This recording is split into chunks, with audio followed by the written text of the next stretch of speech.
살며 사랑하며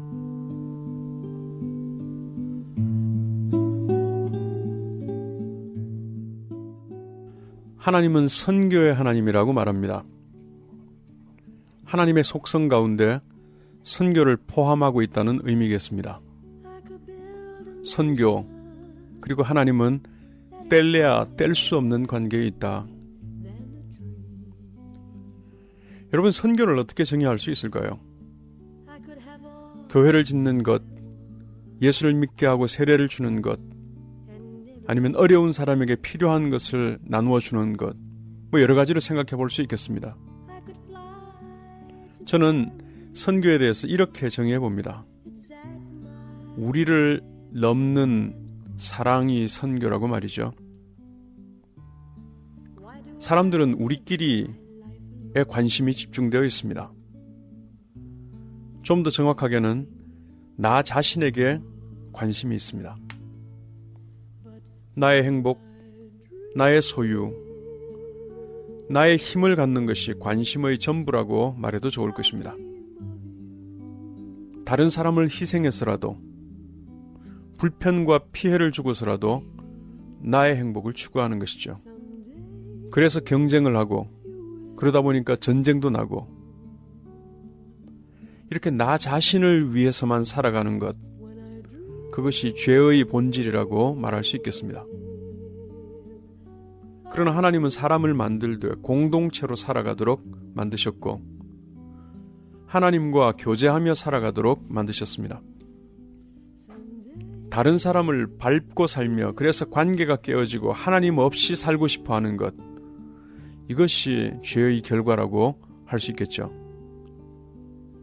근데 하나님은 공동체적으로 존재하십니다. 삼위일체라고 말씀하죠. 세 분이 하나가 되어서 살아가십니다. 자신에게 집중하고 자신을 내세우려 했다면 삼위 하나님은 날마다 서로가 싸움박질을 해야 했을 것입니다. 그런데 서로를 세워주고 서로에게 복종하며 서로에게 관심을 갖고 살아감으로 인해 셋이면서도 하나로 존재하심, 그것이 삼위일체입니다. 하나님은 삼위 하나님끼리 좋아 죽는 이런 삶을 또한 살지 않으시죠. 삼위 하나님 밖의 사람들에 대해서 관심을 갖습니다. 사람들이 죄를 짓고 관계가 깨지며 진노와 죽음의 상태에 있을 때 싸다 싸 하면서 외면하고 삼위 하나님끼리의 행복에 머물러 있지 않습니다. 예수님을 우리에게 보내심, 이것을 성육신이라고 하지 않습니까? 오신 예수님도 쉬운 결정이 아니었을 테지만 보내신 아버지도 쉬운 마음이 아니었을 것입니다. 그러나 삼위 하나님의 울타리 밖에 관심을 가지고 우리에게 보내심, 우리에게 오심, 이것이 성경의 역사이지 않습니까?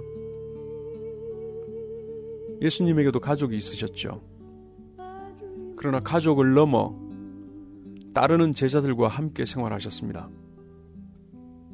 예수님은 12명의 제자들을 사도로 훈련시키는 일에 집중하셨지만, 그러나 그 제자들 밖의 사람들을 외면하지 않으셨습니다. 세리와 죄인들, 또 이방인들, 여인들, 제자 공동체 밖의 사람들에 대한 사랑과 관심은 지속됩니다.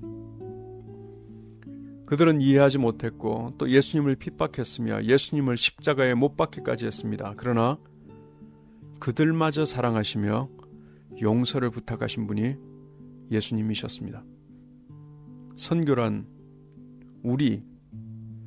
우리를 넘어 있는 그 사람들을 사랑하는 것이라. 저와 여러분들도 선교에 관심이 많죠. 한국은 선교사 파송 세계 2번째 나라입니다. 교회들마다, 성도들마다 선교하고 있습니다. 그런데 그 선교에 대해서 우리는 다시 한번 성찰해 볼 필요가 있습니다.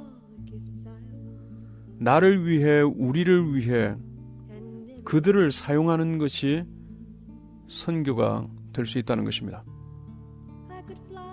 우리를 넘어 그들에게 가는 것이 아니라 우리를 그들 가운데 이식하는 방식인 때도 많은 것 같습니다.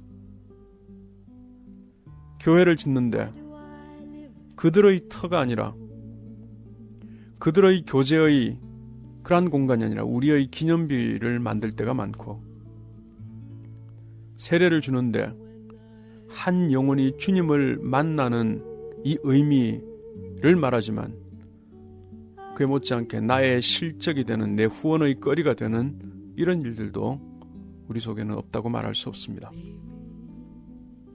뭔가 투자도 많이 하고 뭔가를 이룬 것 같은데 정작 선교의 현장에서 천국의 자유가 점점 확장되어 가고 있는가, 우리는 다시 한 번 더 생각해 보게 되는 것입니다. 그들도 우리를 신뢰한다기보다는 기브 앤 테이크, 선교하려는 사람들을 이용하고 말이죠. 주님은 자신의 보좌를 버리고 우리의 방식으로 우리와 함께 하심, 성육신 임마누엘 하셨고, 우리를 통해서 자신의 힘을 형성하는 방식이 아니라 자신의 십자가, 그 죽음을 통해서 우리에게 구원의 생명을 주는 방식으로 일하셨습니다. 세례 요한은 이렇게 고백합니다. 그는 흥하여야 하겠고 나는 쇠하여야 하리니. 바울도 마찬가지죠. 사망은 우리 안에서 역사하고 생명은 너희 안에서 하느니라. 선교를 통해서 우리를 강화하려고 하는 것이라면 그것은 또 하나의 죄에 불과할 것입니다. 우리끼리 있는 것이 좋고 우리에 대한 관심에 머물러 있다면 그것은 하나님과는 이질적인 존재이겠죠. 하나님은 안 그러셨으니까 말이죠. 우리를 넘어 관심을 갖고 또 사랑을 하는 것이 결국 선교입니다.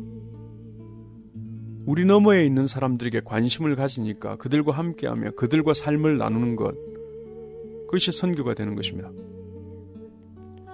우리 교회 사람들끼리 또 한민족끼리 우리 믿는 사람의 공동의 유익을 위해서 정도가 아니라 우리 밖의 사람들, 심지어 우리 밖의 예수 믿지 않는 사람들조차 마음에 품고 그들과 더불며 그들을 위한 사랑의 일들을 시작할 때 우리의 선교는 누룩과 같이 영향력이 될 것이며 우리를 통해서 생명을 얻는 일들이 계속적으로 일어날 것입니다. 자연적으로 관심이 가는 범위, 이것을 일컬어 우리라고 한다면 이제는 좀 더 믿음과 의지를 가지고 결단을 가지고 우리 밖에 관심을 가져보면 어떨까요? 살며 사랑하며. 지금까지 정규환이었습니다. 감사합니다.